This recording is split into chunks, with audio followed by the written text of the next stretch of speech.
چنانچہ اسی کانٹیکسٹ میں امام کائنات سید الاولین والآخرین شفیع المذنبین رحمت للعالمین سیدنا و مولانا امام اعظم محمد رسول اللہ صلی اللہ علیہ وآلہ وسلم کی متفق علیہ حدیث ہے صحیح بخاری اور صحیح مسلم میں.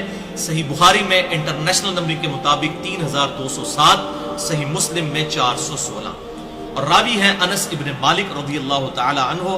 وہ مالک بن صعصع ایک اور صحابی ان سے روایت کرتے ہیں کہ آپ صلی اللہ علیہ وسلم نے فرمایا میں خانہ کعبہ کے پاس لیٹا ہوا تھا بین النائم والیقظان، نیند اور بیداری کی درمیانی کیفیت میں تھا، جس کو ہم اپنی پنجابی لنگوسٹک میں کہتے ہیں جاگو میٹی، یعنی نہ مکمل طور پر سویا ہوا نہ مکمل طور پر جاگتا ہوا، ایک درمیان کی کنڈیشن میں تھا. اتنے میں میں نے سنا دو بندوں کو جو فرشتے تھے انسانی شکل میں آئے. بخاری میں 349 اور صحیح مسلم میں 415 ہے کہ ان میں سے ایک جبرائیل علیہ السلام بھی تھے. وہ کہنے لگے ہم دونوں کے درمیان یہ تیسرے ہیں، یعنی محمد صلی اللہ علیہ وسلم. پھر صحیح مسلم 416 نمبر حدیث کے الفاظ ہیں فَأُوتِيتُ فَانْطُلِقَ بِي، پھر وہ میرے پاس آئے اور مجھے اپنے ساتھ لے گئے. اب ظاہر ہے کہ یہ فزیکل ساتھ لے کے جانا ہے، ورنہ تو آپ فرماتے صلی اللہ علیہ وسلم کہ میرا پھر آگے سے خواب شروع ہو گیا. فرمایا مجھے ساتھ لے گئے. اچھا وہی حدیث بخاری اور مسلم کی پھر آگے چلتی ہے.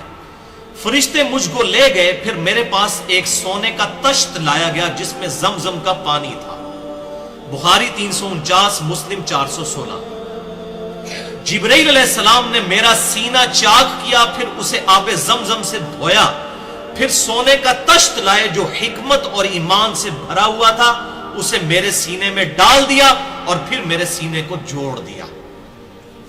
اب آپ اندازہ کریں کہ وہ تشت ایمان و حکمت کا آیا، سونے کا. ایمان و حکمت بھرے گئے آپ صلی اللہ علیہ وسلم کے سینہ مبارک میں، اور جو آپ صلی اللہ علیہ وسلم کا دل مبارک دھویا گیا سونے کے تشت میں، پانی جو ہے وہ جنت سے نہیں آیا، وہ زمزم ہی تھا. اس سے آپ اندازہ لگائیں اس زمزم کی فضیلت کا. زمزم سے دھویا گیا، یہ بڑی امپورٹنٹ بات ہے، پوائنٹ ٹو بی نوٹڈ.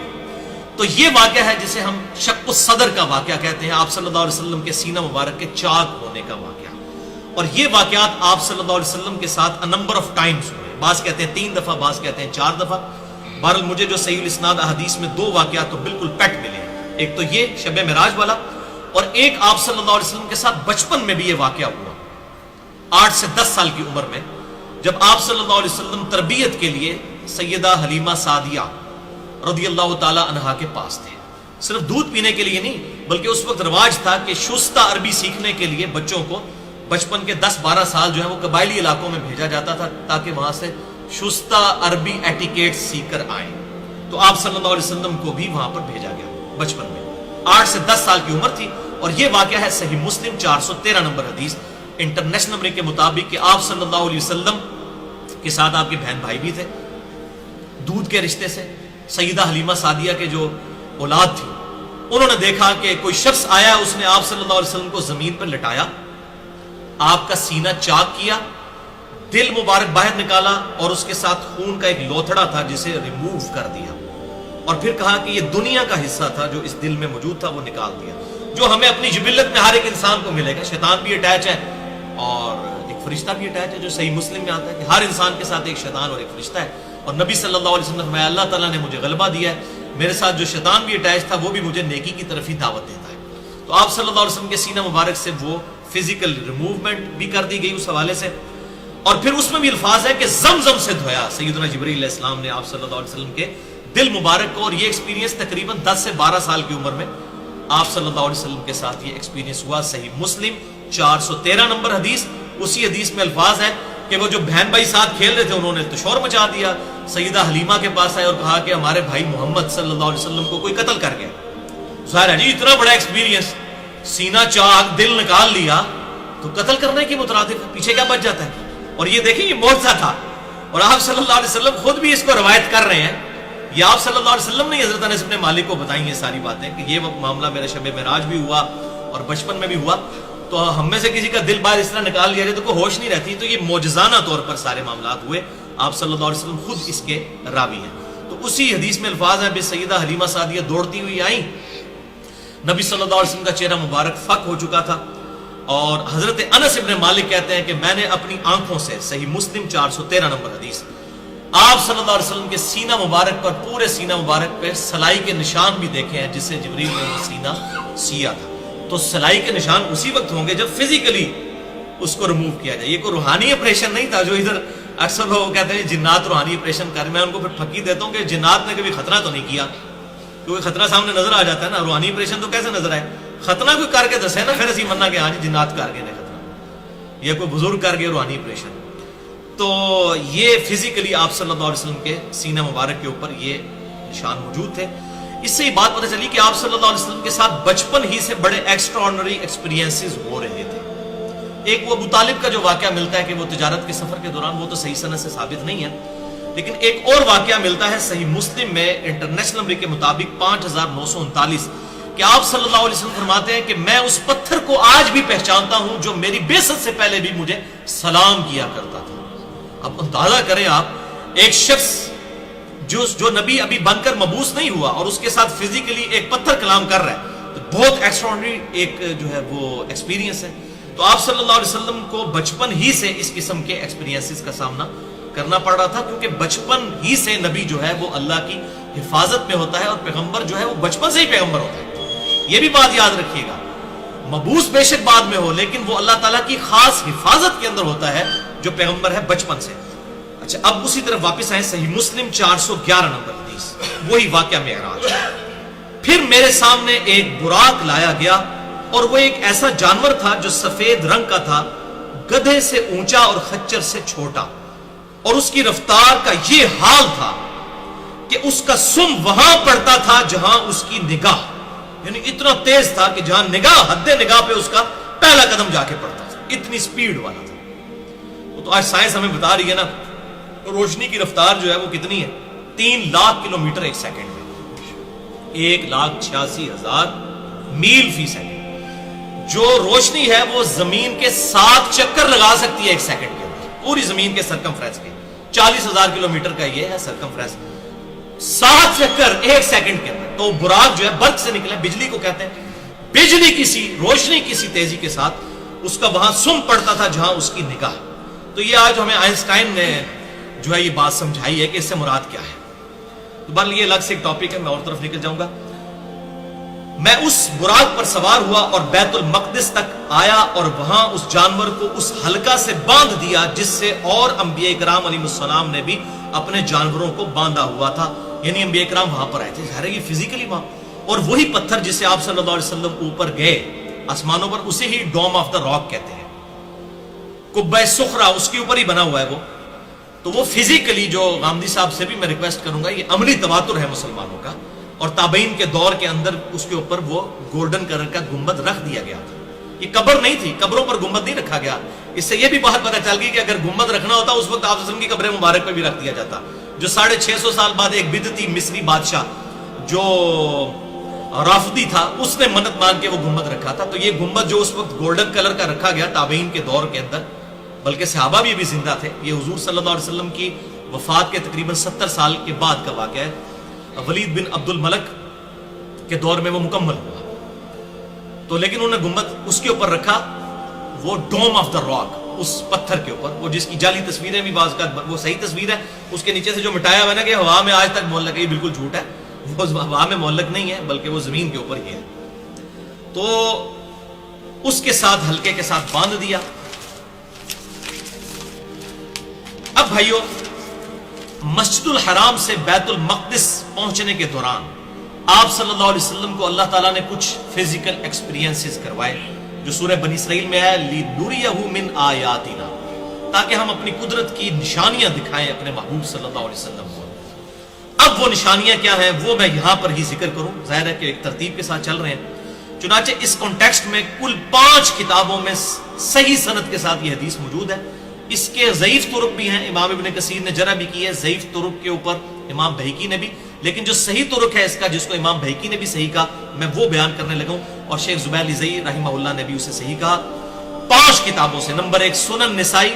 اب یہ میں 5 کتابوں کا حوالہ اس لیے دے رہا ہوں کہ یہ حدیث بڑے لوگوں کو ہضم نہیں ہوتی ہے، اس لیے میں نے اس کو اتنا ایمفسائز کر کے بیان کیا ہے۔ سنن نسائی میں 451 نمبر دارالسلام کی انٹرنیشنل نمبر کے مطابق، دلائل النبوہ امام بھیکی میں 649 نمبر، جسے امام بھیکی نے خود صحیح کہا۔ تیسری کتاب مجموع الزوائد ابن حجر اسقلانی کے استاد امام حیثمی، ان کی کتاب میں 236 نمبر، المعجم الکبیر طبرانی میں 7142 نمبر، اور تفسیر طبری میں بھی سورہ بنی اسرائیل کی تفسیر میں صحیح سند کے ساتھ ان 5 کتابوں میں یہ حدیث موجود ہے، انس ابن مالک سے اور سیدنا شداد بن اوس رضی اللہ تعالی عنہما سے، کہ نبی صلی اللہ علیہ وسلم فرماتے ہیں جب میں جبرائیل کی معیت میں چلا تو ایک جگہ پہنچ کر انہوں نے عرض کی کہ یہاں اتر کر نماز ادا کیجئے۔ جب میں نماز پڑھ چکا تو جبرائیل نے عرض کی کیا آپ صلی اللہ علیہ وسلم جانتے ہیں یہ کون سی جگہ ہے؟ پھر ساتھ ہی جبرائیل نے کہا اے اللہ کے محبوب صلی اللہ علیہ وسلم یہ طیبہ ہے، یعنی مدینہ شریف، جو آپ کی ہجرت گاہ بنے گی۔ اس سے یہ بات پتہ چلی کہ یہ واقعہ معراج ہجرت سے پہلے ہوا ہے، بنے گی۔ پھر آگے چل کر ایک اور جگہ پر جبرائیل نے مجھے نماز پڑھائی اور عرض کیا یہ طور سینہ ہے جہاں اللہ تعالیٰ نے موسیٰ علیہ السلام سے کلام فرمایا تھا۔ پھر آگے چل کر ایک اور جگہ نماز پڑھائی اور عرض کیا یہ بیت اللحم ہے جو کہ سیدنا عیسیٰ علیہ السلام کی پیدائش کی جگہ ہے۔ پھر میں بیت المقدس پہنچا، وہاں تمام انبیاء کرام علیہ السلام جمع تھے، جبرائیل علیہ السلام نے مجھے ان کا امام بنایا تو میں نے نماز میں ان کی امامت فرمائی۔ الحمدللہ، اسی وجہ سے ہم آپ صلی اللہ علیہ وسلم کو امام الانبیاء بھی کہتے ہیں صلی اللہ علیہ وسلم۔ سبحان ربک رب العزت عما یصفون وسلام علی المرسلین والحمدللہ رب العالمین۔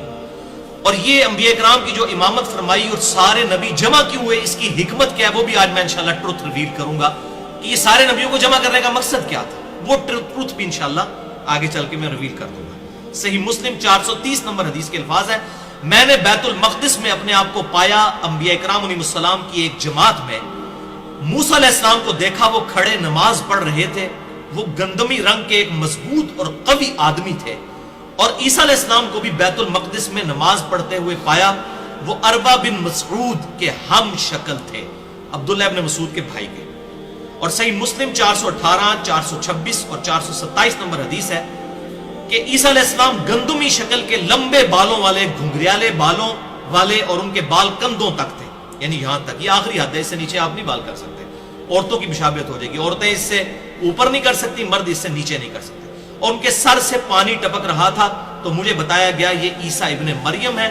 اور پھر میں نے کعبے کے پاس ایک اور شخص کو دیکھا، گھنگریالے بال، دائیں آنکھ سے کانا، اور ایک آنکھ انگور کی طرح پھولی ہوئی تھی، اور مجھے بتایا گیا یہ دجال ہے۔ تو دجال کو بھی واقعہ معراج کے دوران آپ صلی اللہ علیہ وسلم کو دکھایا گیا۔ اور صحیح مسلم 430 نمبر حدیث میں مزید الفاظ ہیں کہ میں نے پھر حضرت ابراہیم علیہ السلام کو بھی دیکھا، وہ بھی بیت المقدس میں کھڑے نماز پڑھ رہے تھے، اور ان کے سب سے زیادہ ہم شکل تمہارے صاحب ہیں، یعنی نبی صلی اللہ علیہ وسلم، اور میں سب سے زیادہ میں ابراہیم کا ہم شکل ہوں، یعنی میں محمد رسول اللہ صلی اللہ علیہ وسلم۔ پھر نماز کا وقت آیا، صحیح مسلم 430، پھر نماز کا وقت آیا تو میں نے تمام انبیاء کی امامت فرمائی۔ جب میں نماز سے فارغ ہوا تو مجھے بتایا گیا اے محمد صلی اللہ علیہ وسلم یہ آپ کے پیچھے دوزخ کا داروغہ کھڑا ہے، مالک، اور یہ قرآن میں اس کا نام آیا ہے سورہ الزخرف کی آیت نمبر 77 میں، مالک۔ تو اے اللہ کے محبوب صلی اللہ علیہ وسلم آپ اسے سلام کیجئے۔ آپ فرماتے ہیں جیسے ہی میں اس کی طرف متوجہ ہوا تو اس نے میرے سلام کرنے سے پہلے مجھے السلام علیکم کہہ دیا، تو میں نے پھر اس کے سلام کا جواب دیا۔ اس نے آپ صلی اللہ علیہ وسلم کو پروٹوکول دیا، خود سلام عرض کر دیا آپ کی بارگاہ میں۔ الحمدللہ، السلام علیکہ ایھا النبی ورحمۃ اللہ وبرکاتہ۔ اچھا، ہمارے محبوب صلی اللہ علیہ وسلم نے بھائیوں اس سفر اسرا میں، الاسرا جو یہ مسجد الحرام سے لے کر بیت المقدس تک تھا، بیت اللحم میں نماز پڑھی، طور سینہ پر نماز پڑھی، اور مدینہ طیبہ میں، یہ 3 مقامات پر آپ صلی اللہ علیہ وسلم نے نماز پڑھی۔ اور اسی دوران ایک اور ایکسپیرینس بھی ہوا جو صحیح مسلم میں 2 طرق ہیں، انٹرنیشنل نمبر کے مطابق 6157 اور 6158۔ آپ صلی اللہ علیہ وسلم فرماتے ہیں کہ میں نے مسجد الحرام سے بیت المقدس جاتے ہوئے سرخ ٹیلے کے پاس موسیٰ علیہ السلام کو اپنی قبر میں نماز پڑھتے ہوئے دیکھا، وَهُوَ قَائِمٌ يُصَلِّي فِي قَبْرِهِ، وہ اپنی قبر میں کھڑے ہوئے تھے اور نماز پڑھ رہے تھے۔ اب یہ بھائیو بڑی اہم ترین گفتگو ہے، خصوصاً آج کل کے دور کے اعتبار سے ایک کریٹیکل ڈسکشن ہے جو میں کرنا چاہ رہا ہوں یہاں پر، بڑی اہم ڈسکشن ہے۔ وہ یہ بھائیو کہ بیت المقدس میں انبیاء کرام علیہ السلام کا جمع ہونا یہ خالصتاً معجزہ ہے۔ اس واقعے کی جو تفصیلات جتنی احادیث میں آئی وہ تو ہم بیان کر سکتے ہیں، باقی اس کی جو کیفیت ہے، موڈ جسے ہم انگلش میں کہتے ہیں، یہ متشابہات میں داخل ہے۔ یہ ہم سمجھانے کے لیے باتیں ضرور کرتے ہیں احادیث کی روشنی میں، لیکن اس کو کوئی فزیکلی اس طریقے سے عام آدمی آبزرو نہیں کر سکتا کہ وہاں پر جتنے لوگ موجود تھے، ورنہ بھائیو ایک مسجد میں کم و بیش 1,00,000 کے قریب لوگ جمع ہوں تو پورے شہر کے اندر شور نہ پڑ جائے۔ اب وہ لوگ ادھر کے ادھر ہی تھے، یہ ساری ایکٹیویٹی ہوئی لیکن کسی کو پتہ نہیں چلا بیت المقدس کے اس یروشلم کے سٹی کے اندر، کیونکہ یہ ایک ان سین بیریئر تھا، ایک برزخ کا معاملہ تھا عوام الناس اور انبیاء کرام علیہ السلام کی ان ساری ایکٹیویٹیز کے درمیان۔ بھائیو اب آگے چلتے ہیں بخاری اور مسلم کی متفق علیہ حدیث، بخاری میں 3207، مسلم میں 416 اور 411 نمبر۔ آپ صلی اللہ علیہ وسلم فرماتے ہیں کہ بیت المقدس سے میں پھر دوبارہ براق پر سوار ہوا جس کا قدم حد نگاہ تک پڑتا تھا، پھر مجھے جبرائیل علیہ السلام اپنے ساتھ لے کر چلے یہاں تک کہ ہم آسمان دنیا تک پہنچ گئے۔ یہ فزیکل ایکسپیرینس ہے۔ اب یہ اس کو المعراج کہہ رہے ہیں، وہ الاسراء تھا، مسجد الحرام سے بیت المقدس تک الاسراء زمینی سفر، اب یہ ہے آسمانی سفر المعراج۔ چونکہ یہ زیادہ کریٹیکل ہے اسی وجہ سے واقعہ معراج مشہور ہو گیا، ورنہ یہ ہے واقعہ الاسراء والمعراج۔ چونکہ یہ بہت کریٹیکل سفر ہے، اب اللہ تعالیٰ مزید اپنی قدرت کی نشانیاں آپ صلی اللہ علیہ وسلم کو اس حوالے سے دکھائے گا۔ یہ حدیث آگے چلتی ہے کہ جبرائیل علیہ السلام کے ساتھ ہم آسمان دنیا پر پہنچ گئے۔ جبرائیل علیہ السلام نے دروازہ کھولنے کے لیے کہا تو فرشتے نے پوچھا آپ کون ہیں؟ جبرائیل علیہ السلام نے کہا کہ میں جبرائیل ہوں۔ پھر اس نے جبرائیل علیہ السلام سے پوچھا کہ آپ کے ساتھ کون ہے؟ تو انہوں نے فرمایا کہ محمد صلی اللہ علیہ وسلم۔ اس فرشتے نے پوچھا کیا انہیں بلایا گیا ہے؟ تو جبرائیل علیہ السلام نے کہا ہاں۔ تو پھر اس فرشتے نے دروازہ کھول کر کہا خوش آمدید اور تشریف لانے والے کتنے ہی اچھے ہیں، اور پھر دروازہ کھول دیا۔ جب میں وہاں پہنچا تو میں نے وہاں آدم علیہ السلام کو دیکھا۔ جبرائیل علیہ السلام نے بتایا کہ یہ آپ کے والد آدم علیہ السلام ہیں، انہیں سلام کیجئے۔ میں نے انہیں سلام کیا اور انہوں نے میرے سلام کا جواب دیا اور پھر کہا کہ صالح بیٹے، صالح نبی خوش آمدید ہو۔ پھر جبرائیل علیہ السلام مجھے لے کر اور اوپر گئے تو وہ دوسرے آسمان پر پہنچ گئے۔ انہوں نے دروازہ کھولنے کے لیے کہا، پوچھا گیا کون ہے؟ انہوں نے کہا جبرائیل۔ پھر پوچھا گیا آپ کے ساتھ کون ہے؟ انہوں نے کہا محمد صلی اللہ علیہ وسلم۔ پوچھا گیا کیا ان کی طرف کسی کو بھیجا گیا تھا؟ فرمایا ہاں۔ یعنی وہ کہہ رہے ہیں کہ یہ جو آپ ساتھ لے کے آ رہے ہیں کہ یہ یعنی مہمان بنا کر لائے گئے ہیں یا آپ اپنی کیپیسٹی میں خود لے کر آئے ہیں؟ تو ان کا نہیں، میں اللہ کے حکم سے ان کو لے کر آ رہا ہوں، ورنہ تو دروازہ نہیں کھول سکتا تھا۔ تو انہوں نے کہا خوش آمدید، آنے والے کتنے ہی اچھے ہیں، اور دروازہ کھول دیا دوسرے آسمان کا۔ اس سے یہ بات پتہ چلی، یہ جو احمد بریلوی صاحب نے قصیدہ معراجیہ لکھ کر اور اس کو وہ جس طرح شادی کی ایک سرمنی پریزنٹ کیا نا کہ جی وہ فرشتے پہنچے ہوئے تھے براتی بن کے استقبال کے لیے، وہ بھائی آسمانوں کے فرشتوں کو پتہ ہی نہیں ہے کہ آپ وسلم اوپر آ رہے ہیں، ورنہ وہ پوچھا ساتھ کون ہے؟ اگر یہ براتیوں والا معاملہ ہوتا، دیکھیں کس طرح جھوٹ بولتے، یہ تو سب کچھ آنن فانن اللہ تعالیٰ کا ڈیسیژن تھا، کسی کو نہیں پتا تھا کہ اللہ نے یہ ڈیوائن ڈیسیژن کیا ہوا ہے، ورنہ تو وہ کہتے ہاں جی جبرائیل شکر ہے پہنچ جائے، اللہ دروازہ پہلے کھولتا ہے۔ وہ پوچھ رہے کون ہے؟ ساتھ بھی بندہ ہے، دروازہ نہیں کھولا، جبرائیل کے کہنے پر کھولا کیونکہ فرشتوں کا سردار ہے، اس نے گارنٹی دی کہ ہاں یہ بلائے گئے ہیں۔ اگر سارے فرشتوں کو پہلے ہوتا تو انتظار کر رہے ہوتے۔ تو یہ اس طریقے سے، اور پھر کہتے ہیں جی وہ انبیاء کرام علیہ السلام جو ہیں وہ بیت المقدس میں تھے، وہ انبیاء پہلے کیسے آسمانوں پہ پہنچ گئے؟ بھئی یہ سب کے سب معاملات متشابہات ہیں، ان کی ڈیٹیلز ہمیں نہیں بتائے گی، ہم اس عقل کے ساتھ اس کو سمجھ نہیں سکتے، بلکہ اس عقل کے ساتھ تو اگر آپ کو انجینئرنگ نہیں آتی ہے، آپ تو الیکٹرو میگنیٹک ویوز کو سمجھ کے موبائل کی جو ورکنگ کا فینومینا ہے اس کو بھی نہیں سمجھ سکتے، جو فزیکل فینومینا ہے، روحانی نہیں ہے، تو آپ یہ روحانی معاملات کیسے سمجھ سکتے ہیں؟ یا میں آپ کو سمجھا سکتا ہوں، ہم تو اتنی زبان کھول سکتے ہیں جتنی اللہ کے محبوب صلی اللہ علیہ وسلم نے ہمیں تعلیمات فرمائی ہیں، اسی کے اندر ہم اپنا آپ کو بتا سکتے ہیں، یہ ہمارا اپنا ذاتی علم نہیں ہے۔ تو دوسرے آسمان پر پہنچے تو کہتے ہیں آپ صلی اللہ علیہ وسلم دروازہ کھولا گیا. جب میں وہاں پہنچا تو یحییٰ اور عیسیٰ علیہ السلام سے ملاقات ہوئی. وہ دونوں خالہ زاد تھے. فرمایا گیا یہ یحییٰ علیہ السلام ہے اور یہ عیسیٰ علیہ السلام ہے, ان دونوں کو سلام کیجیے. میں نے سلام کیا تو ان دونوں نے میرے سلام کا جواب دیا اور مجھے کہا صالح بھائی خوش آمدید ہو, نبی صالح خوش آمدید ہو. اور سنن ابن ماجہ میں حدیث ہے 4081 نمبر انٹرنیشنل نمبر کے مطابق, المستدرک للحاکم میں بھی موجود ہے, امام حاکم نے بھی صحیح کہا, امام ذہبی نے بھی موافقت کی, مسند امام احمد میں بھی ہے, اور میں نے مسئلہ نمبر 12 حیات مسیح اور نزول مسیح علیہ السلام میں بھی حدیث بیان کی ہے کہ جب حضرت عیسیٰ علیہ السلام سے آپ صلی اللہ علیہ وسلم کی ملاقات ہوئی نا, تو حضرت عیسیٰ علیہ السلام اور باقی انبیاء کرام علیہ السلام سے جو آسمانوں پر ملاقات ہوئی تو سب سے آپ صلی اللہ علیہ وسلم نے پوچھا کہ بتاؤ قیامت کب آئے گی, تو سب نے کہا کہ اس کا علم صرف اللہ کے پاس ہے, اور تم چلے جاؤ حضرت عیسیٰ کے پاس. پھر آپ صلی اللہ علیہ وسلم الٹیمیٹلی حضرت عیسیٰ کے پاس آئے کہ آپ بتائیے کہ قیامت کب آئے گی. تو انہوں نے کہا کہ قیامت آنے کا تو مجھے نہیں پتا, لیکن ایک بات یہ ہے کہ قیامت سے پہلے دجال آئے گا اور اللہ تعالیٰ مجھے آسمان سے زمین پر اتارے گا, اور جہاں تک میری سانس جائے گی میری سانس سے وہ پگھلے گا, اس کو میں قتل کروں گا. اور اس کا ذکر اشارتاً قرآن میں بھی موجود ہے کہ حضرت عیسیٰ علیہ السلام قیامت کی خبر ہے. مسئلہ نمبر 12 میں نے ڈیٹیل سے ریکارڈ کروایا, سورہ الزخرف آیت نمبر 61 ہے, وَإِنَّهُ لَعِلْمٌ لِلسَّاعَةِ, اور عیسیٰ علیہ السلام قیامت کی خبر ہے.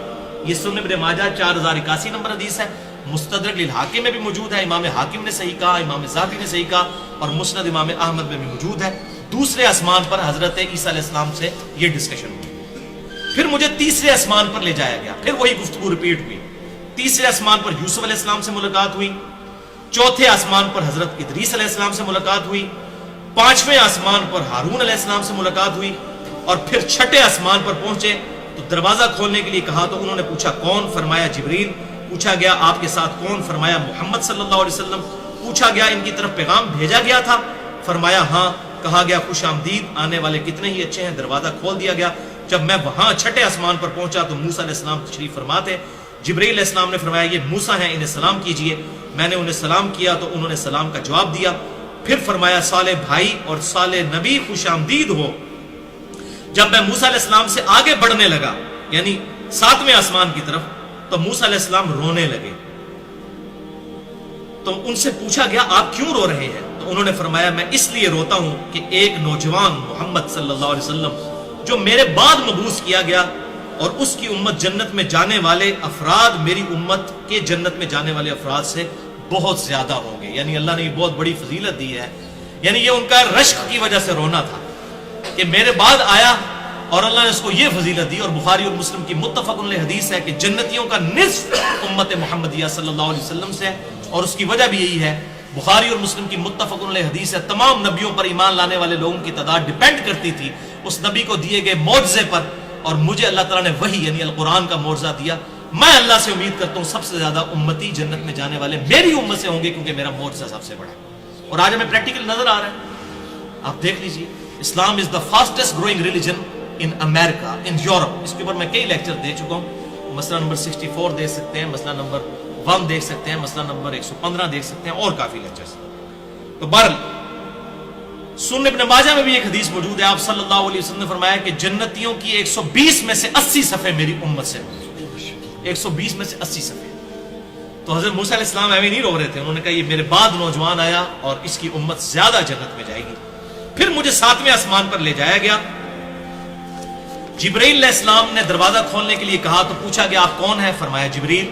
پوچھا گیا آپ کے ساتھ کون؟ فرمایا محمد صلی اللہ علیہ وسلم. پوچھا گیا کیا ان کی طرف پیغام بھیجا گیا تھا؟ فرمایا گیا ہاں. آپ دیکھ لیجیے, کوئی بارات نہیں, کوئی باراتی نہیں, پتہ نہیں کہاں سے سٹوری بنا لی قصیدہ معراجیہ میں امام صاحب ریلوی صاحب نے. پھر انہوں نے کہا خوش آمدید, کتنے ہی اچھے ہیں آنے والے. جب میں وہاں 7ویں آسمان پر پہنچا تو وہاں ابراہیم علیہ السلام تشریف فرما تھے.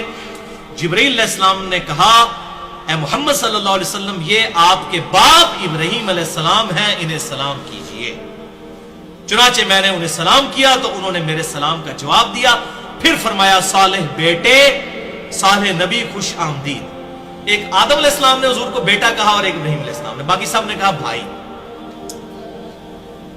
اس حوالے سے ایک حدیث بھی ہے صحیح سند کے ساتھ مجموع الزوائد میں انٹرنیشنل نمبر کے مطابق 16898 مسند احمد میں بھی موجود ہے، جلد 5 صفحہ 418 پر 23598 نمبر، کہ ابراہیم علیہ السلام نے حضور صلی اللہ علیہ وسلم کو ایک نصیحت کی کہ اپنی امت تک میرا پیغام پہنچائیے گا، آپ تک بھی وہ پہنچ جائے۔ اپنی امت سے کہیے گا کہ جنت کی سرزمین خوب زرخیز ہے، لہذا وہاں کاشتکاری کرو، اس کی مٹی بڑی عمدہ ہے، بڑا پھل دینے والی ہے، اور یہاں پر کاشتکاری کرو، اور وہ وظیفہ ہے لا حول ولا قوت الا باللہ، یہ جتنی بار پڑھو گے وہاں پر جنت میں درخت لگیں گے۔ ایک ویسے روایت سبحان اللہ الحمدللہ کے لیے بھی ہے، وہ ضعیف ہے، یہ صحیح سند کے ساتھ ہے لا حول ولا قوت الا باللہ۔ پھر مجھے سدرۃ المنتہا تک لے جایا گیا، اس کے میوے یعنی وہ سدرۃ المنتہا ایک سمجھ لیں بیری کی ٹائپ کا ایک درخت ہے، ہجر کے مٹکوں کی مانند تھے، اس کے پتے ہاتھی کے کانوں کی طرح تھے۔ جبرائیل نے بتایا یہ سدرۃ المنتہا ہے، سدرۃ المنتہا یعنی یہ حد ہے، اس سے آگے کوئی چیز نہیں جا سکتی۔ وہاں 4 نہریں تھیں، 2 باطنی اور 2 ظاہری تھی۔ میں نے کہا جبرائیل یہ 2 چیزیں کیا ہیں؟ تو انہوں نے بتایا یہ 2 باطنی نہریں ہیں اور 2 نہریں جنت میں بہتی ہیں، اور 2 ظاہری نہریں ہیں جو دنیا کے اندر نیل اور فرات کے نام سے۔ ظاہر ان کا کوئی روحانی ریلیشن شپ اللہ تعالیٰ کے ساتھ ہے، ظاہر اللہ کے خزانوں میں سے ہی یہ سارے معاملات چل رہے ہیں، اس کی ڈیٹیل میں ہم نہیں جا سکتے۔ پھر مجھے بیت المعمور کی طرف لے جایا گیا، میرے پاس شراب، دودھ اور شہد کا برتن لایا گیا، یہ آپ کا ٹیسٹ تھا۔ 3 برتن لائے گئے، دودھ کا، شراب کا اور شہد کا۔ تو آپ صلی اللہ علیہ وسلم نے دودھ والا برتن اٹھا لیا، تو جبرائیل نے کہا کہ اے اللہ کے محبوب آپ نے فطرت کو اختیار کیا ہے، اگر کوئی اور آپ پی لیتے تو آپ کی امت گمراہ ہو جاتی۔ یہ دوسری روایت بخاری مسلم میں آتا ہے۔ تو آپ صلی اللہ علیہ وسلم نے دودھ اس میں سے نوش فرمایا۔ پھر مجھ پر دن میں 50 نمازیں فرض کی گئی، یہی سدرۃ المنتہا کے اوپر۔ میں واپس آیا، موسیٰ علیہ السلام کے پاس سے گزرا، یعنی 6ٹھے آسمان پہ آئے۔ تو انہوں نے پوچھا آپ صلی اللہ علیہ وسلم کو کیا حکم ملا؟ میں نے کہا کہ مجھ پر ہر روز 50 نمازیں پڑھنے کا حکم دیا گیا۔ انہوں نے فرمایا آپ صلی اللہ علیہ وسلم کی امت ہر روز 50 نمازیں پڑھنے کی طاقت نہیں رکھے گی، اللہ کی قسم میں آپ صلی اللہ علیہ وسلم سے پہلے لوگوں کا تجربہ کر چکا ہوں، اور بنی اسرائیل کا مجھے سخت تجربہ ہے۔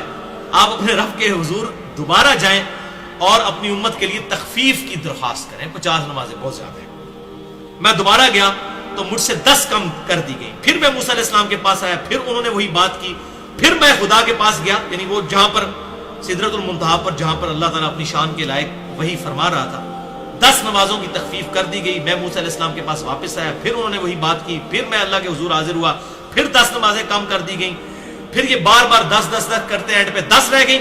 پھر موسیٰ علیہ السلام کے پاس آیا تو انہوں نے کہا ایک بار اور جائیے، تو وہ نمازیں 5 کر دی گئی۔ میں موسیٰ علیہ السلام کے پاس آیا تو انہوں نے پوچھا آپ کو کیا حکم دیا گیا؟ انہوں نے کہا 5 ہر روز پڑھنے کا حکم دیا گیا ہے۔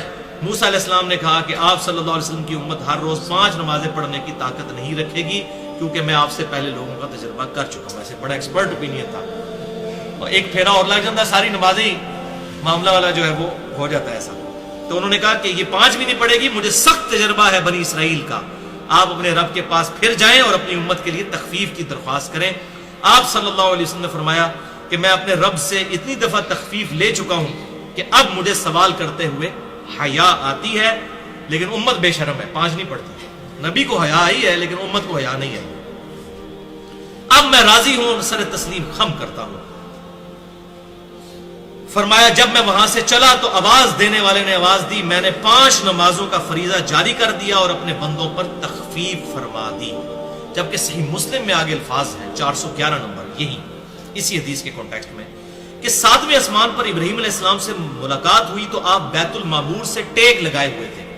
خانہ کعبہ شریف کے ایگزیکٹ اوپر 7ویں آسمان پہ ایک اور بیت اللہ ہے جسے بیت المعمور کہتے ہیں، وہ فرشتوں کے طواف کی جگہ ہے۔ تو حضرت ابراہیم علیہ السلام اس سے ٹیک لگائے ہوئے تھے، وہاں ہر روز 70,000 فرشتے داخل ہوتے ہیں اور دوبارہ ان کی باری نہیں آتی، اتنے فرشتے ہیں۔ ایک بار جس کو طواف کا موقع ملے دوبارہ اس کی باری نہیں آئے گی قیامت تک بیت المعمور کا طواف کرنے کی۔ پھر مجھے سدرۃ المنتہا تک لے جایا گیا، اس کے پتے ہاتھی کے کانوں کی طرح تھے، جبکہ اس کا پھل مٹکوں کی طرح تھا، بڑا بڑا یعنی کہ بیر کی طرح۔ جب اس کو اللہ کے حکم سے جس چیز نے ڈھانپنا تھا ڈھانپ لیا تو اس کی حالت ہی بدل گئی، اس بیری کے درخت کی، یعنی اللہ تعالیٰ کی خاص تجلی اس پر آئی۔ اللہ کے مخلوق میں سے اس کے حسن کی کوئی تعریف نہیں کر سکتا جو اس وقت اللہ تعالیٰ کی تجلیات کی وجہ سے سدرۃ المنتہا کے اوپر اس بیری کے درخت کی کنڈیشن تھی، چنانچہ اس وقت اللہ تعالیٰ نے وحی فرمائی، یعنی سدرۃ المنتہا پر وحی فرمائی جو وحی کرنی تھی۔ یہ سدرۃ المنتہا ہی اینڈ ہے، اور دن رات مجھ پہ 50 نمازیں فرض کر دی گئی۔ تو یہ سدرۃ المنتہا پہ فرض ہوئی ہیں۔ آپ صلی اللہ علیہ وسلم بار بار سدرۃ المنتہا پر جاتے تھے اور واپس آتے تھے۔ منتہا کا مطلب ہی دی اینڈ ہے، انتہا اردو میں بھی ہم لفظ استعمال کرتے ہیں۔ پھر میں یہ حکم لے کر موسیٰ علیہ السلام کے پاس آیا، پھر اس حدیث 411 صحیح مسلم میں وہی الفاظ ہیں، پھر واپس گیا اینڈ پہ۔ میں اپنے رب اور موسیٰ کے درمیان آتا جاتا رہا، حتیٰ کہ اللہ نے فرمایا محمد ہر روز 5 نمازیں ہیں اور ہر نماز کے لیے 10 گنا اجر ہے۔ اس طرح یہ 50 نمازیں ہو گئی، کیونکہ وہ سورہ الانعام میں بھی ہے نا کہ ایک نیکی 10 کے برابر ہے۔ اور دوسرے الفاظ بخاری مسلم میں آتے ہیں کہ ہمارا حکم بھی نہیں بدلا، ہم نے 50 کی 50 ہی رہنے دی ہے، 5 کر کے بھی اس کو 10 سے ملٹیپلائی کر دیا۔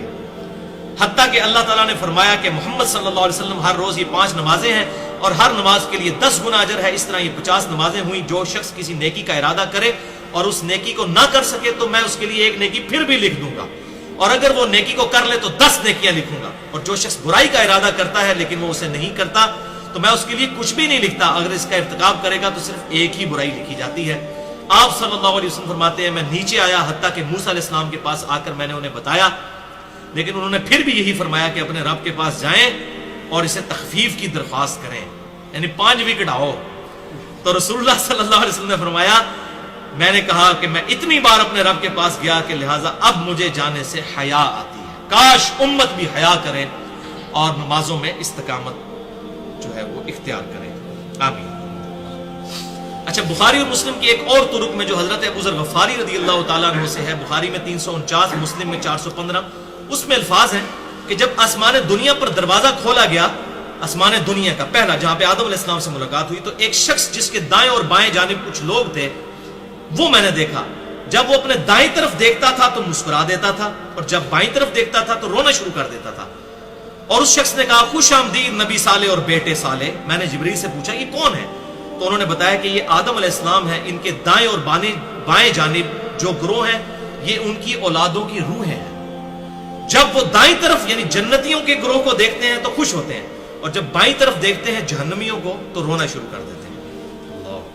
اللہم اجرنا من النار، اللہم اجرنا من النار، اللہم اجرنا من النار، اللہم من احییتہ منا فاحیہ علی الاسلام ومن توفیتہ منا فتوفہ علی الایمان۔ پھر باقی انبیاء اکرام علیہ السلام سے ملاقات ہوئی، پھر مجھے اوپر لے جایا گیا حتیٰ کہ میں اس قدر بلند ہوا اور اس جگہ تک پہنچ گیا جہاں میں نے قلموں کے لکھنے کی آواز سنی۔ یعنی یہ جو لوح محفوظ پہ قلم اور فرشتے جو اللہ تعالیٰ کی یہ ڈیٹیل قرآن حکیم میں بھی مختلف جگہوں پر آتی ہے، احادیث کے اندر بھی، کہ فرشتوں پر بھی احکامات جو ہیں سدرۃ المنتہا کے اوپر نازل ہوتے ہیں، پھر وہ اللہ تعالیٰ کے حکم سے لکھتے ہیں ان چیزوں کو جو انہوں نے آ کے دنیا میں ایکٹیویٹیز پرفارم کرنی ہوتی ہیں۔ اور پھر اللہ تعالیٰ نے میری امت پر 50 نمازیں فرض کر دیں اسی سدرۃ المنتہا پر۔ مجھے سدرۃ المنتہا تک لے جایا گیا، کئی رنگوں نے اسے ڈھانپ رکھا تھا، میں نہیں جانتا وہ کیا ہے۔ پھر مجھے جنت میں لے جایا گیا، وہاں موتیوں کے گنبد اور اس کی مٹی کستوری کی سی خوشبو کی تھی، اور سورۃ النجم میں بھی اس کا ذکر موجود ہے۔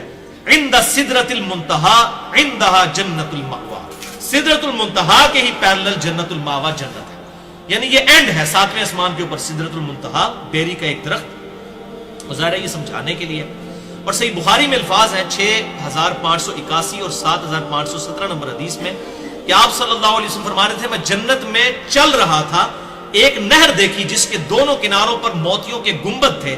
جبریل سے میں نے پوچھا یہ کیا ہے؟ تو کہا گیا یہ حوض کوثر ہے جو اللہ تعالیٰ نے آپ صلی اللہ علیہ وسلم کو عطا فرمایا ہے۔ اس کی مٹی خوشبو مشک کی مانند تھی، مٹی کی خوشبو، الحمدللہ۔ اور جامعہ ترمذی میں 3147 نمبر حدیث ہے کہ آپ صلی اللہ علیہ وسلم فرماتے ہیں مجھے شب معراج اللہ نے جنت اور دوزخ اور آخرت کی ہر وہ چیز دکھا دی جس کا وعدہ کیا گیا۔ یعنی قرآن حکیم میں جو جو عذابات یا نعمتوں کا ذکر ہے نا، جو نہ کسی آنکھ نے دیکھی، نہ کسی کان نے سنی، نہ کسی دل پہ کھٹکا گزرا، وہ ساری چیزیں شب معراج مجھے دکھا دی گئی۔ جامعہ ترمذی 3147 انٹرنیشنل نمبر کے مطابق۔ اور مشکات المصابیح میں ایک حدیث ہے، یہ حدیث تو بیان کیے بغیر واقعہ معراج مکمل نہیں ہے نا، یہ آپ نے مجھے بتانا ہے کس کے بارے میں یہ حدیث ہے۔ مشکات المصابیح میں انٹرنیشنل نمبر کے مطابق 5149، شرح السنہ اور شعب الایمان امام بہقی کی کتاب کے کانٹیکسٹ میں انہوں نے وہ حدیث لی ہے کہ آپ صلی اللہ علیہ وسلم نے فرمایا کہ میں نے دوزخ میں شب معراج کچھ لوگوں کے ہونٹ دیکھے کہ آگ کی کینچیوں سے کاٹے جا رہے ہیں. بولے اعوذ باللہ تعالی. مجھے بتایا گیا یہ آپ کی امت کے خطبا ہے, تقریریں کرنے والے, یعنی آپ دوسرے معنوں میں جو میں کہتا ہوں علماء کرائم, علماء سو. ایک ہے علماء کرام عزت والے علماء, ایک ہے علماء کرائم, کرائم انگلش والا, مجرم علماء. ان کے ہونٹ کاٹے جا رہے ہیں اور 7 الفاظ بڑے خطرناک ہیں, اور اس میں الفاظ ہیں جبرائیل علیہ السلام نے عرض کی کہ یہ لوگوں کو تو نیکی کا حکم دیتے تھے اور خود عمل نہ کرتے تھے, کتاب اللہ پڑھتے تھے مگر کتاب اللہ پر عمل نہ کرتے تھے. سب سے پہلے مولوی نے پکڑا جانا ہے. یہ دیکھ لیں, یہ جو منظر ہے نا دوزخ کا منظر بھی جو آپ صلی اللہ علیہ وسلم کو دکھایا گیا تو وہاں بھی مولوی نظر آئے ہیں. علماء سو, علماء حقہ کی بات نہیں ہو رہی ہے, علماء حقہ کی بات نہیں ہو رہی ہے, بلکہ پنجابی والے علماء جو اسی کے قافیے پہ ان کی بات ہو رہی ہے. اچھا, سنن نبی داؤد میں ایک حدیث ہے 4878 غیبت والے چیپٹر میں, کتاب الادب چیپٹر کے اندر, کہ معراج میں میرا گزر ایسے لوگوں پر ہوا جن کے تانبے کے ناخن تھے جن سے وہ اپنے چہروں اور سینوں کو نوچ رہے تھے اور چھیل رہے تھے. میں نے پوچھا یہ لوگ کون ہیں, تو بتایا گیا یہ دنیا میں گوشت کھاتے تھے لوگوں کے اور ان کی عزت کے درپے رہتے تھے, یعنی تہمت لگانے والے اور غیبت کرنے والے. عزت کے درپے یہ ہے کہ خام خواہ تہمت لگانا, یعنی لوگ اس کو بڑا چھوٹا برا سمجھتے ہیں, کسی کے اوپر کو فتویٰ لگا دینا وہ سمجھتے ہیں خیر ہے. تو یہ بھی میرے خیال علماء کے بارے میں زیادہ تر ہوگا جن لوگوں نے جھوٹے الزامات جو ہے وہ اہل حق کے اوپر لگائے ہوئے ہیں. لہذا یہاں پر اب یہ دوزخ میں کیسے پہنچ گئے, علماء کو کیسے, بھی علماء تو دنیا میں موجود ہیں, ابھی تو جنت دوزخ کا فیصلہ ہونا ہے. آپ صلی اللہ علیہ وسلم کو پہلی دوزخ میں وہ دکھا دیے گئے. تو یہ بیسیکلی اینیمیشنز تھیں جو آپ صلی اللہ علیہ وسلم کو دکھائی گئی, جسے ہم کہتے ہیں اردو میں ممثل کر کے ٹائم میں سفر کر کے پہلے ہی آنے والا وقت دکھا دینا, یہ معجزہ تھا. لہذا اس کانٹیکسٹ میں غامدی صاحب کا موقف ٹھیک ہے کہ آپ صلی اللہ علیہ وسلم کو بعض ایسے مناظر دکھائے جاتے تھے جو اینیمیشنز ہوتے تھے, کیونکہ ابھی اسٹیبلش نہیں ہوئے, لیکن وہ الگ سے ایک ٹاپک ہے. اس پہ اگر آپ کو شوق ہو تو میں آپ کو بتا دیتا ہوں, یہ ساری حدیثیں بخاری اور مسلم کے کتاب التعبیر اور کتاب الرقیہ چیپٹر میں مل جائیں گی. آپ صلی اللہ علیہ وسلم کو خوابوں میں, اور ظاہر نبی کا خواب وحی الہی ہوتا ہے, قرآن حکیم میں حضرت ابراہیم علیہ السلام کو خواب ہی دکھایا گیا تھا نا, بیٹے کو ذبح کرنے والا. اور بخاری اور مسلم کی حدیث ہے کہ انبیاء کی خبروں میں سے 46واں حصہ ہے یہ خواب نبوت کے حصے میں سے. تو بخاری اور مسلم میں یہ کئی احادیث ہیں. بخاری میں کتاب التعبیر چیپٹر ہے, مسلم میں کتاب الرقیہ ہے, اور یہ ساری کمبائنڈ فارم میں آپ کو مشکات المصابیح میں انٹرنیشنل نمبر کے مطابق 4606 سے لے کر 4627 تک 22 احادیث مل جائیں گی, جس میں آپ صلی اللہ علیہ وسلم کو جنت اور دوزخ کے مناظر خواب میں دکھائے گئے. وہ تمام اینیمیشنز اور وہ ساری چیزیں اللہ تعالیٰ نے ممثل کر کے فزیکلی دکھا دی تھی. الحمدللہ.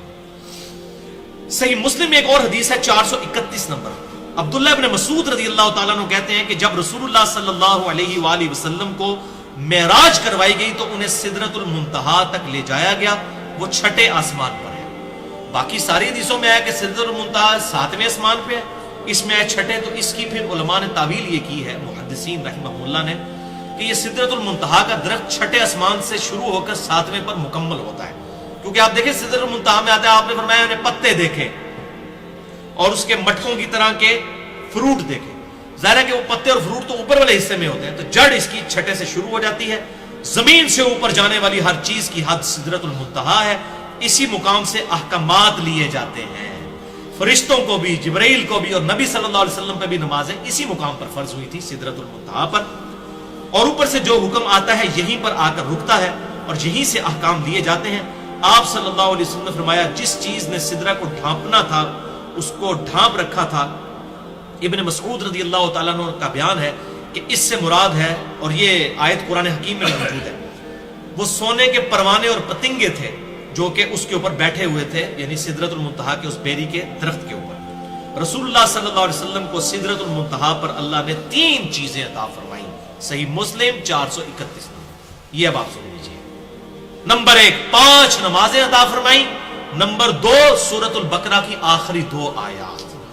میں اکثر آپ کو کہتا ہوں, ہمارے بلو کارڈ پہ بھی لکھی ہوئی ہیں, آمن الرسول بما انزل الیہ من ربہ والمؤمنون کل آمن باللہ وملائکتہ وکتبہ ورسلہ لا نفرق بین احد من رسلہ. یہ آخر تک.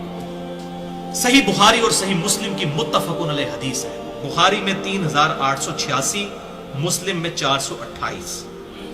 جابر بن عبداللہ رضی اللہ تعالیٰ عنہ کہتے ہیں کہ آپ صلی اللہ علیہ وسلم نے فرمایا جب قریش مکہ نے مجھے معراج کے حوالے سے جھٹلا دیا، بہت بڑا دعویٰ تھا، 40 دن کا سفر اس زمانے میں، زمینی سفر آج بھی 2000 کلومیٹر اور ایریل ڈسٹنس ہوائی سفر 1200 کلومیٹر. ایک بندہ کہ میں رات کے حصے میں وہاں بھی گیا، وہاں سے آسمانوں پہ واپس بھی آ گیا. تو قریش مکہ نے مجھے جھٹلایا تو میں حتیم کعبہ میں کھڑا ہو گیا، وہ جو سائیڈ پہ چھوٹی سی دیوار ہے. اللہ تعالیٰ نے میرے لیے بیت المقدس روشن کر دیا. کتنی دور؟ 2000 کلومیٹر زمینی سفر اور 1200 کلومیٹر ایریل ڈسٹنس. اتنی دور سے بیت المقدس ایسے سامنے لا کے رکھ دیا. اور قریش مکہ جو کچھ مجھ سے پوچھتے جاتے تھے میں علامات بیان کرتا جاتا تھا. الحمدللہ کتنا بڑا معجزہ تھا. اس سے علم غیب والا بھی عقیدہ کلیئر ہوا. اس میں نے مسئلہ نمبر 6A کے اندر بھی یہ حدیث بتائی تھی کہ آپ صلی اللہ علیہ وسلم کو اللہ تعالیٰ غیبی خبریں عطا فرماتا تھا. اب وہ دیکھیں کیسے اوٹ پٹانگ سوال شروع کر دیے. انہوں نے کہا اچھا جی تم کہتے ہو ہم راتوں رات وہاں گئے ہیں، اچھا یہ بھی پتا چل گیا کہ یہ کوئی خواب نہیں تھا، ورنہ خواب ہوتا تو وہ کبھی مطالبہ ہی نہ کرتے کہ آپ نے کیا کیا دیکھا وہاں پر. خواب میں تو بڑے بڑے لوگ ہو آتے ہیں. تو وہ کہہ رہے اچھا تم گئے ہو تو ذرا بتاؤ کہ وہاں بیت المقدس کی سیڑھیاں کتنی تھیں، کتنے دروازے تھے. آپ اندازہ کریں ایک بندہ اگر ایک رات کے لیے زندگی میں پہلی اور آخری دفعہ وہاں پر گیا ہے تو اس کو یہ آپ کی اکیڈمی کی جو سیڑھی ہیں میں کچھ 4 سال سے چڑھ رہا ہوں، آپ مجھے پوچھیں کتنی سیڑھی ہیں میں نہیں بتا سکتا، حالانکہ میں سینکڑوں دفعہ چڑھ چکا ہوں. آپ صلی اللہ علیہ وسلم ایک دفعہ گئے ہیں. اب جب یہ سوال کرنے شروع کیے تو ظاہر ہے آپ صلی اللہ علیہ وسلم کیسے اس نظر سے تو آپ نے وہ چیزیں یاد نہیں کی ہوئی تھی. تو بخاری اور مسلم کے الفاظ ہیں بیت المقدس میرے لیے روشن کر دیا گیا. وہ پوچھتے جاتے تھے میں دیکھ کے بتاتا جاتا تھا. الحمدللہ. بلکہ صحیح مسلم میں الفاظ ہیں انٹرسٹنگ 430 نمبر حدیث کہ رسول اللہ صلی اللہ علیہ وسلم فرماتے ہیں میں نے اپنے آپ کو حتیم میں کھڑا کیا جب قریش مکہ نے مجھ سے میرے سفر معراج کے متعلق سوال کیے تو انہوں نے بیت المقدس کی کچھ چیزوں کے متعلق مجھ سے سوالات کرنے شروع کیے لیکن مجھے وہ یاد نہیں تھی. اب خواب ہوتی تو وہ کبھی نہ کہتے، فزیکل ایکسپیرینس تھا تبھی وہ ڈیمانڈ کر رہے تھے، ورنہ کہتے خواب ہے جی چھڈو پرے. اتنی جو ہلچل مچ گئی اور اتنے لوگ جمع ہو گئے ان کا جی اچھا جی تسی گئے ہو دسو تے کہ تک جی. اب کئی لوگ ایسے بھی تھے جو بیت المقدس جایا کرتے تھے یروشلم میں تجارت کے لیے، کیونکہ مکے کے لوگوں کا تو کاروبار ہی تجارت تھا، ان کو وہاں تو کوئی چیز نہیں اگتی تھی، وہ اپنی چیزیں ہی وہاں لے کے جایا کرتے تھے. اون وغیرہ یہاں سے لے جاتے تھے، وہاں سے باقی چیزیں لے آتے تھے، جو بارٹر سسٹم ہے چیز کے بدلے چیز. تو ان کا اچھا جی اب وہ خصوصاً جو اس قسم کے فنیر قسم کے لوگ ہوں گے جو زیادہ سفر میں کرنے ہوتے اگے کے ہوں گے آج دسوں کہ تک ہے تسی ہوتے. تو صحیح مسلم 430 نمبر حدیث کے الفاظ ہیں آپ صلی اللہ علیہ وسلم فرمایا میں اس قدر غمگین ہوا کہ اس طرح کا غم مجھے اس سے پہلے کبھی نہیں ہوا تھا. غم کیوں ہو گیا؟ کہ میں ایک سچا پیغمبر ہوں. اب یہ سوال اس طرح کے مجھ سے پوچھ رہے ہیں، اس نظر سے تو میرا وہ وزٹ ہی نہیں تھا. مجھ سے تو یہ پوچھو کہ میری انبیاء سے ملاقات ہوئی، جو میں نے ایکسپیرینس کیا. غمگین اس لیے ہو کہ اب یہ سوال کر رہے ہیں میں جواب کیسے دوں، اور جواب نہیں دیتا تو یہ جھٹلائیں گے. میں اس طرح غمگین ہوا کہ اس سے پہلے کبھی بھی غمگین نہیں ہوا تھا. چنانچہ اسی وقت اللہ نے میری نظروں کے سامنے بیت المقدس کو بلند کر دیا. میں اسے دیکھ رہا تھا 2000 کلومیٹر دور، اور وہ مجھ سے جس چیز کا سوال کرتے تھے میں انہیں بتا دیتا تھا. الحمدللہ. تو یہ آپ صلی اللہ علیہ وسلم کی اللہ تعالیٰ نے حفاظت فرمائی اور ان کے پھر منہ بند کر دیے. اور دوسری حدیث اس کے ضعیف طرق بھی ہے لیکن میں صحیح طرق بیان کر رہا ہوں. یہ وہی حدیث ہے جو میں نے بیت اللحم طور سینا اور مسجد جو مدینہ شریف میں آپ صلی اللہ علیہ وسلم کو نماز پڑھائی گئی تھی ہجرت سے پہلے سفر معراج کے دوران، وہی حدیث ہے. اس میں آگے الفاظ جو موجود ہیں. دلائل النبوہ امام بہیقی کی کتاب میں امام بہیقی نے خود صحیح کہا صحیح سند کے ساتھ 449 نمبر حدیث جلد 2 صفحہ 241 پر، اور معجم الکبیر طبرانی میں جز 7 282 نمبر صفحے پہ 7142 نمبر حدیث ہے.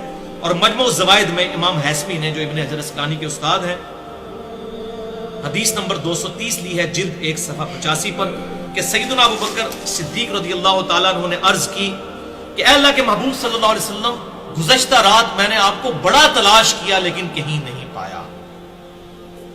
آپ رات کو کہاں تھے؟ تو آپ صلی اللہ علیہ وسلم فرمایا کہ میں رات کو بیت المقدس تھا. اللہ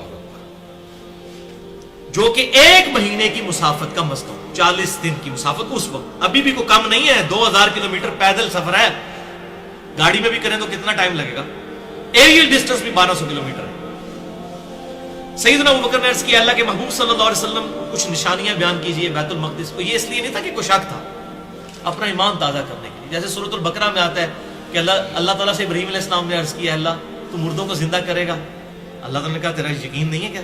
یقین ہے لیکن دل کے اطمینان کے لیے۔